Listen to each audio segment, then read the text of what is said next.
Señor, recibe de tu siervo esta humilde alabanza que canto para ti.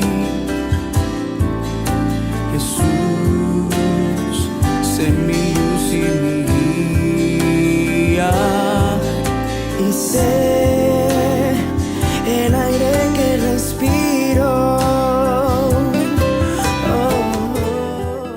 ¿Cómo están, amados hermanos? Dios les bendiga. Muy buen día con cada uno de ustedes. Estamos ya lunes 16 de mayo. Un saludo muy especial a todos ustedes de la Misión Internacional Casa de Oración y a cada uno de mis hermanos que están en los diferentes países que nos siguen y nos escuchan y comparten estos devocionales. En México, Colombia, Ecuador, Chile, Argentina, en Brasil, en Colombia, en Venezuela, en México, en Estados Unidos, en España. Hemos recibido algunos saludos también de estas ciudades.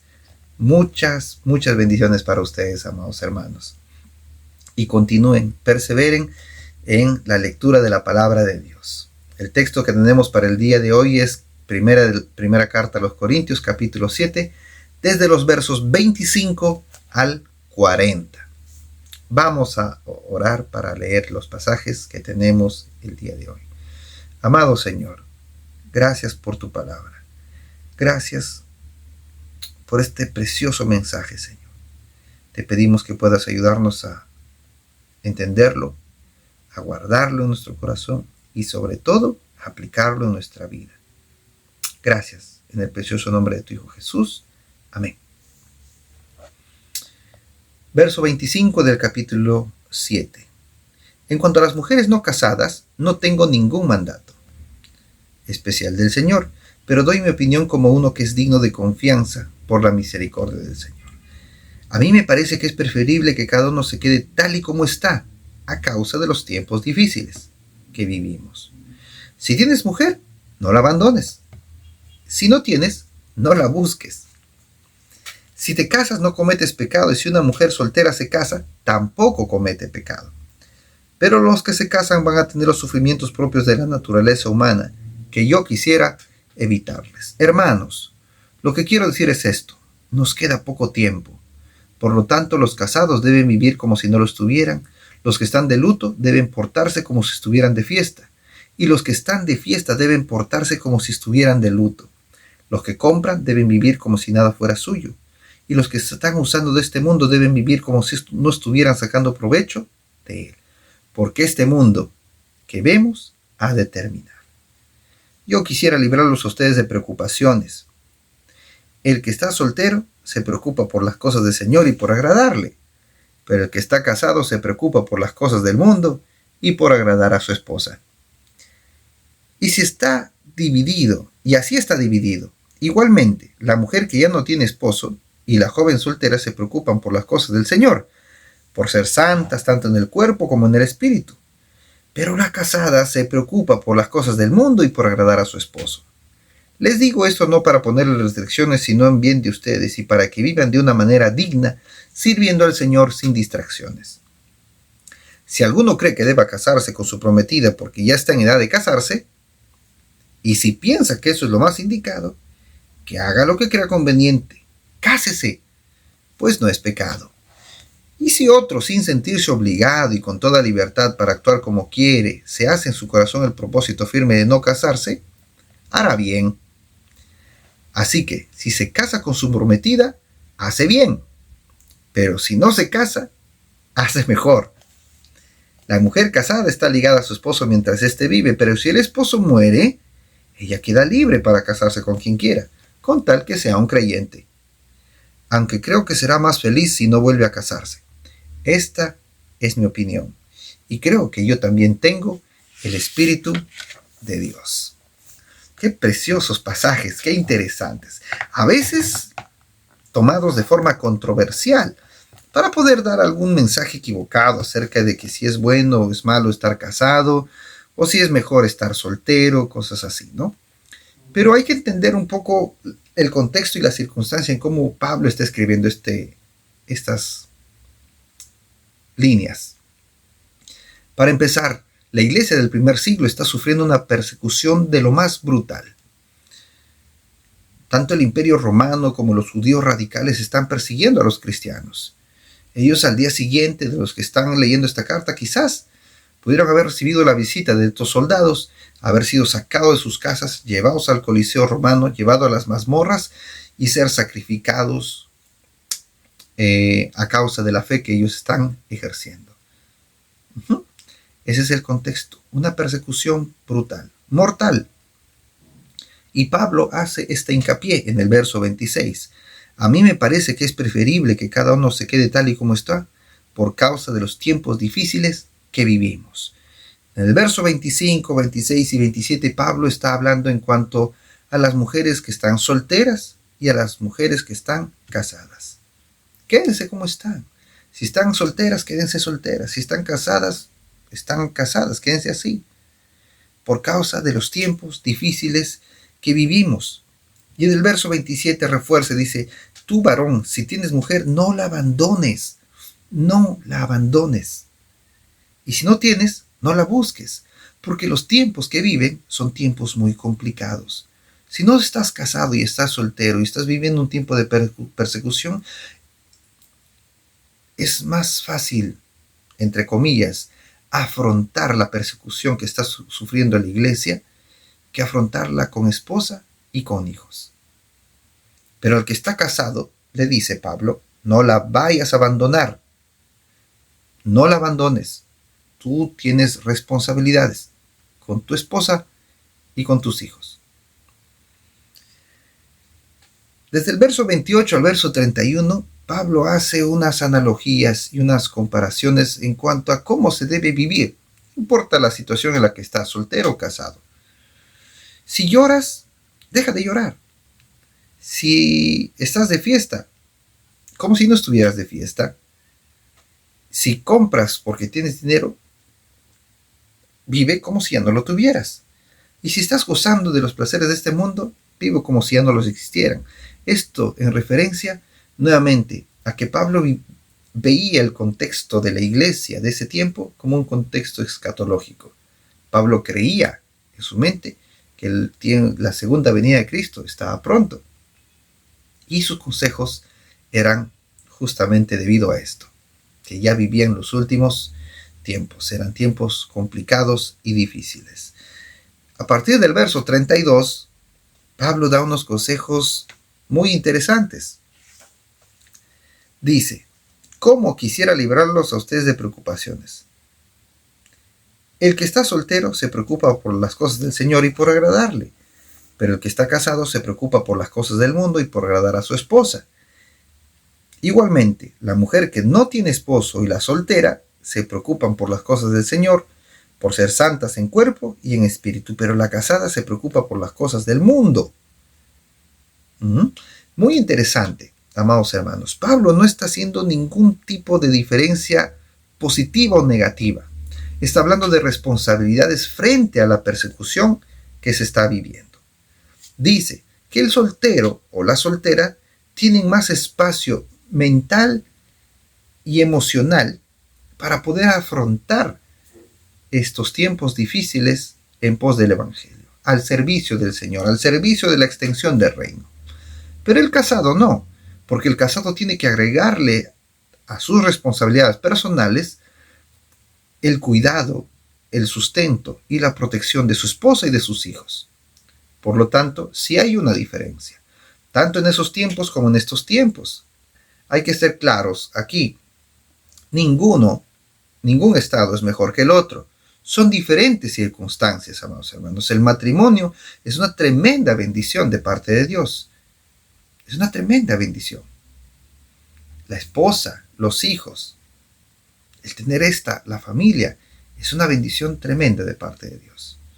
Pero sí hay que recalcar lo que dice el apóstol Pablo, que las responsabilidades con las que cada uno de estos aspectos carga son diferentes. Por eso, excelente el consejo de Pablo. El que es joven, sirva al Señor con todo el tiempo, la energía, la mente y los recursos que tiene. Porque una vez que se case, esto va a cambiar. precioso, excelente, ¿no? El verso 35 cierra esta parte donde dice, les digo esto no para ponerles restricciones, correcto, sino en bien de ustedes y para que vivan de una manera digna, tanto solteros como casados. Deben vivir de una manera digna, sirviendo al Señor. El verso 36, 37, 38 habla de aquellos que están comprometidos. Para los tiempos de Pablo, el hecho de casarse era una decisión muy importante, porque tenía que ser consciente de cómo iba a afrontar la familia las situaciones que estaba viviendo la iglesia del primer siglo, más si eran creyentes. Si tú te decides casar, perfecto, hay que ser conscientes de todo lo que van a vivir, cásense. Pero si tú decides no casarse, también no te cases. No hay ningún problema, no hay ningún inconveniente. Por eso en el verso 38, Pablo dice lo siguiente, así que si alguien se casa con su prometida, hace bien. Pero si no se casa, hace mejor. Eso lo dice el apóstol Pablo desde su perspectiva personal. El verso 39 y 40, Pablo se dirige a las mujeres que han enviudado y dice, la mujer casada está ligada a su esposo mientras éste vive, pero si el esposo muere, ella queda libre para casarse con quien quiera, con tal que sea un creyente. Aunque creo, dice el verso 40, que será más feliz si no vuelve a casarse. Esta es mi opinión, es un consejo del propio apóstol, ¿no? Y creo que también tengo el Espíritu de Dios. Amados hermanos, los tiempos de la iglesia del primer siglo y los tiempos en los que nosotros vivimos ahora son diferentes, pero iguales. Son diferentes porque no sufrimos la persecución mortal, brutal, cruenta que se vivía en esos tiempos, en la que la puerta de la casa donde tú estás alojado de pronto era reventada por los soldados romanos, por la policía de ese tiempo, y eras llevado prisionero simplemente por el hecho de haber confesado que tú eras seguidor de Cristo. Sin ningún tipo de juicio favorable, eras condenado y ejecutado. Esos eran los tiempos de la iglesia del primer siglo, tiempos en los que el apóstol Pablo vivía y tiempos en los que está dando el consejo a la iglesia de Corinto. En estos tiempos no son así. Hay libertad de expresión, hay libertad de culto, hay libertad de religión. Puedes reunirte, congregarte, cantar, leer la palabra, compartir el evangelio con libertad, salvo en algunos países. Entonces son tiempos diferentes. Pero a la vez son tiempos, las circunstancias, en algunas circunstancias son parecidas, porque tanto el soltero como el casado tienen que ser conscientes de las responsabilidades que tienen. El servicio al Señor no está exento para ninguno de los dos. La ordenanza es que todos debemos servir al Señor, sea cual sea nuestro estado, ya sea soltero o casado, nuestro estado civil, ¿no? Si eres soltero, tienes más tiempo y más espacio mental, económico, personal, familiar, para poder servir al Señor. Los que hemos conocido a Cristo desde nuestra juventud y adolescencia, sabemos esto, porque podíamos disponer del tiempo, de nuestros recursos para poder ir al servicio del Señor, como queríamos. Amén. Siendo responsables en las cosas que teníamos en casa, claro que sí. Pero de casados no. De casados se agregan responsabilidades frente a la esposa y frente a los hijos. No quiere decir que un casado no puede servir al Señor o una casada no puede servir al Señor. Pero sí, la cantidad de responsabilidades que tienen es diferente. Y hay que ser conscientes de ambas situaciones. Por eso es que el matrimonio, al ser una bendición tremenda, también viene con sus responsabilidades tremendas también, de las cuales Cristo va a pedir cuentas. Pero repito, ninguno de estos estados es exento de servir al Señor. Cada uno de estos estados, ya sea el soltero, el casado o la soltera y la casada, van a servir al Señor y deben servir al Señor. Amén. En la medida que ellos puedan, que ellos se propongan, van a servir al Señor. Ese es el mensaje que da el apóstol Pablo y es válido para ese tiempo y es válido para este tiempo, amado hermano. Usted y yo debemos tener siempre presente que uno de los deberes del creyente es servir al Señor y servir al propósito de la extensión del reino de Cristo, del reino de Dios. Amén. Gracias al apóstol Pablo por tan preciosa carta y tan preciosos pasajes. No se pierda, el día de mañana seguimos con los devocionales y vamos a entrar al capítulo 8, así que no se pierda usted. Vamos a orar para agradecer a Dios por estos párrafos, por estas preciosas palabras, estos preciosos consejos. Amado Señor, gracias por tu palabra. Gracias por tu gracia, tu misericordia, tu bondad. Ayúdanos, Señor, a ser conscientes de nuestras responsabilidades, Señor, tanto en casa como para nuestra congregación, como para tu reino. Ayúdanos, Señor, a servirte en nuestra casa, con nuestra esposa, nuestros hijos, en nuestra congregación y también en la extensión de tu reino, Señor. Gracias, amado Señor. Te amamos, te bendecimos. Bendice a cada una de las personas que están oyendo este pasaje, este mensaje, esta reflexión. Y ayúdanos a guardar tu palabra, Señor, y aplicarla a nuestra vida diaria. Dios le bendiga, amado hermano, que usted tenga un precioso día, un precioso tiempo de reflexión. No se olvide, déjenos un comentario, háganos saber cómo le habló Dios a través de estos pasajes. Háganos saber de dónde usted nos está oyendo y siguiendo. Comparta este video, denle un me gusta, por favor. Y conmigo será hasta una próxima oportunidad. Muchas, pero muchas bendiciones. Señor, recibe de tu siervo esta humilde alabanza que cantó para ti.